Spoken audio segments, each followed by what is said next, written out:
Hi everyone, welcome back to TechCravers. In today's video, which is the last one of 2025, I'm going to share my favorite handhelds of the year. And before we jump in, I want to make one thing very clear. These aren't the best handhelds on paper, these are the handhelds I actually enjoyed using the most. This year especially, the handheld space has been absolutely stacked. We have seen a bunch of powerful PC handhelds, Android-based systems, Linux handhelds, retro-focused devices, and even some really interesting new form factors pushing the space forward. And there's one more important thing to keep in mind. The best handheld in a category isn't always a device that launched this year. Sometimes it's a handheld that came out last year or even earlier but still hasn't been beaten in terms of the overall experience. So instead of doing a strict top 10 ranking, I'm breaking this video down by categories, highlighting the handhelds that stood out the most to me in each one. So now I'm not gonna keep you waiting any longer, let's jump into it.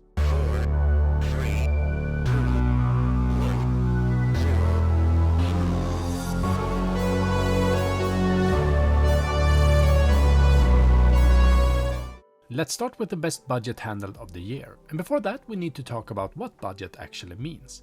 For some people, $100 is still a lot of money, and that's completely fair. But for this video, I decided to draw the line at anything under $100. Based on that definition, this handheld just barely makes the cut. The TrimUI Smart Pro S easily takes the crown for the best handheld under that price point. On paper, this isn't the most powerful device out there, but what really makes it stand out is how complete the overall experience feels for the price. You get a solid screen, good controls, and performance that's more than enough for classic systems and retro gaming. What impressed me the most is how well balanced this handheld is. It's compact, comfortable to use, and it just works, without a lot of setup, tinkering, or frustration. And that's exactly what you want in a budget handheld.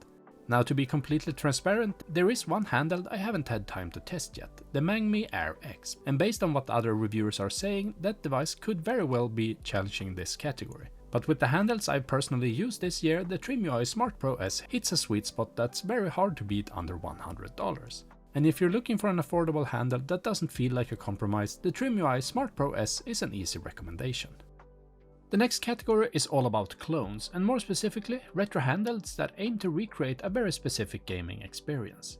For me, this category starts with the Anbernic RG34XX. This was actually the handheld I used the most at the beginning of the year, and for a good reason. The original Game Boy Advance was the very first handheld I ever owned myself. Because of that, I had an enormous amount of nostalgia attached to it for me. And I tend to be pretty picky when it comes to devices that try to recreate that experience. The RG34XX does an excellent job at capturing the look and feel of the original GBA. From the form factor to the controls and to how natural it feels to just pick up and start playing. It really nails that classic GBA vibe. But it's almost impossible to talk about the RG34XX without also mentioning its clamshell sibling, the RG34XX SP. If the standard RG34XX is a love letter to the original GBA, the SP version is clearly designed to imitate the Game Boy Advance SP, and it does a surprisingly good job at it. Both devices offer a very similar experience in terms of performance and emulation. They feel extremely focused on doing one thing really well, recreating that classic GBA experience. And whether you prefer the traditional horizontal layout or the clamshell design ultimately comes down to personal preference. But when it comes to pure nostalgia and faithful design, these two handhelds easily take the crown as the best retro clone handhelds I've used this year. And next up we have a category for best compact clamshelled handheld, and honestly this was a really close one. Because this category could just as easily have gone to the Anbernic RG34XX SP, which I already talked about earlier. It's a fantastic little device and does a great job of recreating that classic clamshell experience. But in the end, the handheld I found myself reaching for just a little bit more throughout this year was the Mio Mini Flip. A big part of that comes down to the software. I've always felt that Mio's devices are a bit more straightforward and easier to use than Anbernic's, especially for new users. The menu feels cleaner, the setup is simpler, and overall the experience feels more beginner friendly. Now, one important thing to mention here is the screen aspect ratio. The original GBA and devices like the RG34XX SP use a 3:2 aspect ratio, the Mio Mini Flip on the other hand uses a 4:3 display. And on paper that might sound like a downside, but Mio handles this in a smart way by using a bezel at the bottom of the screen, which helps preserve that authentic look and feel. In actual use, I personally found that it never really bothered me. And at the end of the day, this category comes down to personal preference. Both devices are excellent, and no matter which one you choose, it's hard to make a wrong decision here. But for me, the Mio Flip edges it out simply because I ended up using it a bit more and enjoying the experience slightly more overall. Next up is a category that's harder to define on paper but immediately makes sense once you actually use the device: Best Retro Feel. For me, this one goes to the Anbernic RG476H. This is one of those handhelds that just feels right the moment you pick it up. The design, the buttons, the weight and the overall layout all comes together to create something that feels genuinely retro. There are plenty of handhelds out there that are more powerful, more flexible or more modern. But when it comes to pure nostalgia and that authentic retro vibe, the Anbernic RG476H absolutely nails it. Especially in the purple or indigo color that I have here. Anbernic somehow managed to make this device feel like a portable GameCube, even though realistically you'll mostly be playing older systems rather than actual GameCube games. The D-pad on top layout also makes a lot of sense here, since retro games tend to rely much more heavily on the D-pad than on an analog stick. One thing worth mentioning is the front design. The entire front has a glossy glass-like plastic finish which definitely attracts fingerprints. Some people won't mind that at all, but for more picky users it's something to be aware of. Still, if you're chasing that old school handheld feeling, the RG476H delivers something really special. Next up is the category for Best Metal Handheld. This device was actually a very strong contender for the Best Budget Handheld earlier in the video, but in the end it lost to its bigger sibling, the Smart Pro S, simply because that device has a bit more power under the hood. That said, when it comes to build quality and overall feel, the TrimUI Brick Hammer wins this category very clearly. The full metal shell gives it a solid premium feel that really stands out. This is also one of the handhelds I've carried with me the most throughout the year. It's compact, durable and feels like something you can just throw in a bag or pocket without worrying too much about it. It also helps that it comes in several fun color options, and on top of that the operating system here is genuinely on point, responsive, easy to navigate and well thought out. There are handhelds that offer more raw performance, but if you're looking for something that feels premium, practical and fun to use on a daily basis, the TrimUI Brick Hammer is an easy winner as the best metal handheld of the year. Next up is what I like to call the safe choice, which is the AYN Odin 2 Pro. Even though this handheld launched late in 2023 and is already about 2 years old, it's still incredibly relevant today. When it launched, it was playing in a completely different league compared to everything else on the market. The ergonomics here are excellent, it's comfortable to use for long sessions, the grips feel natural and everything just feels dialed in. Another huge advantage is the community. The Odin 2 Pro has a large and dedicated user base, which means better guides, better tweaks, custom solutions and long-term support. Empowering all of this is the Snapdragon 8 Gen 2, a chip that's still extremely capable today. We're even seeing new handhelds released today like the Retroid Pocket 6 using the same chipset, simply because the drivers are so mature. Thanks to custom GPU drivers and well-developed emulators, you can enjoy incredibly smooth emulation all the way up to Wii U and even a lot of Nintendo Switch titles. It might not be the newest handheld anymore, but when it comes to reliability, performance and overall user experience, the AYN Odin 2 Pro is still one of the smartest and safest picks you can make. And next up is the category for Best Display Experience, and this one goes to AYN Odin 2 Portal. In many ways this is basically the Odin 2 Pro on steroids. The biggest and by far most spectacular upgrade here is the screen. The OLED display is absolutely stunning and the 120Hz refresh rate makes everything feel incredibly smooth. The device itself is a bit flatter compared to the standard Odin 2, but it distributes the weight better, making it very comfortable for longer sessions. And of course the trade-off here is portability. This isn't quite as pocketable as the Odin 2 Pro. But when it comes to at-home gaming, especially for Wii U, the Portal has been my first choice throughout the year.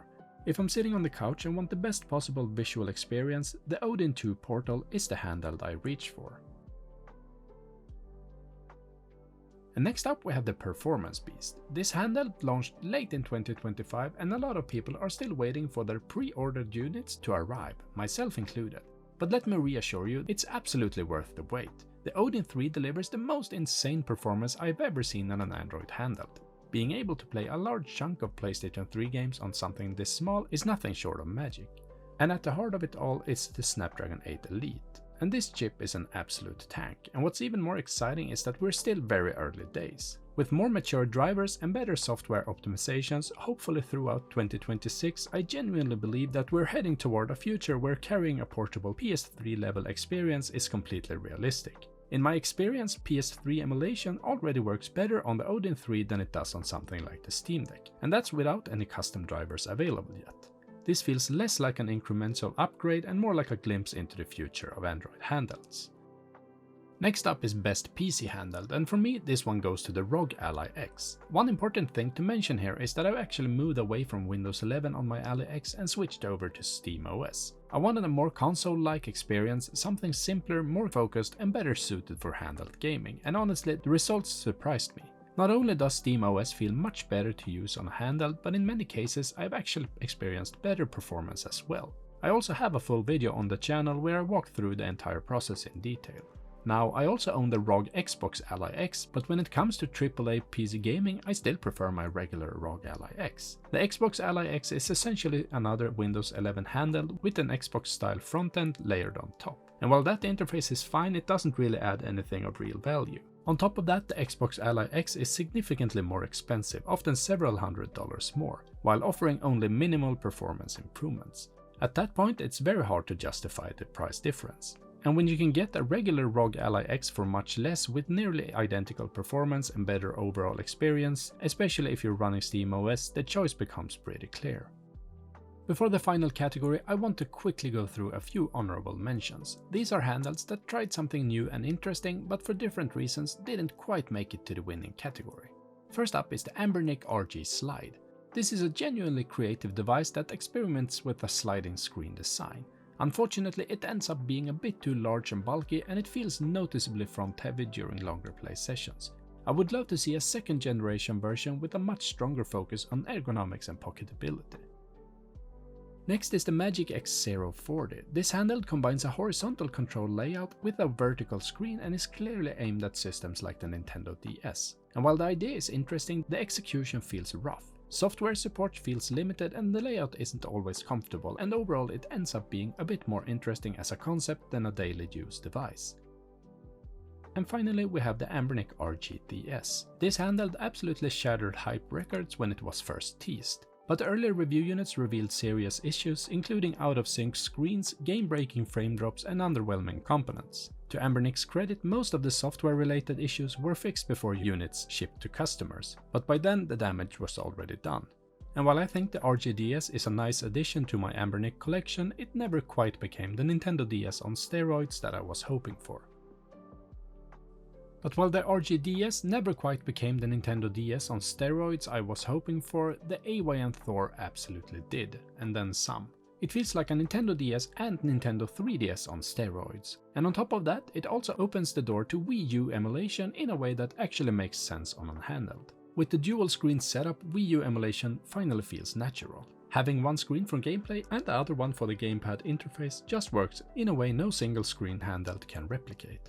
Emulation is smooth and reliable, and the overall software experience feels cohesive rather than experimental. I also want to mention color options here. I own both the black model and the grey rainbow style version, and while they both look great, I found myself using the black one far more. When the lower screen is surrounded by black, the experience feels much more immersive, especially for Wii U. The gamepad view is slightly scaled down, and since it's currently not possible to adjust the aspect ratio or resolution of that screen in the emulator CMU, the black model does a better job at hiding those limitations. What really sets the Thor apart is how usable it is on a day-to-day basis. It's powerful, flexible, and surprisingly comfortable to use for longer sessions. Whether I'm playing Nintendo DS, Nintendo 3DS, or Wii U titles, I keep finding myself coming back to it. It doesn't feel like a novelty, it feels like a fully realized handheld. And that's why, for me, the AYN Thor isn't just the best dual-screen handheld I've used this year, it's my favorite handheld overall. If there's one device on this list that truly represents how far handheld gaming has come, it's the AYN Thor. And that's going to do it for my favorite handhelds of 2025. Like I said earlier, these weren't the best handhelds on paper, they were the ones I genuinely enjoyed using the most. I'm really curious to hear what your favorites were this year, so let me know in the comments down below. If you enjoyed this video, make sure to hit the like button, subscribe for more handhelds, emulation and gaming content, and wherever you are, I hope you're off to an amazing start on the new year. And as always, thanks for watching TechCravers.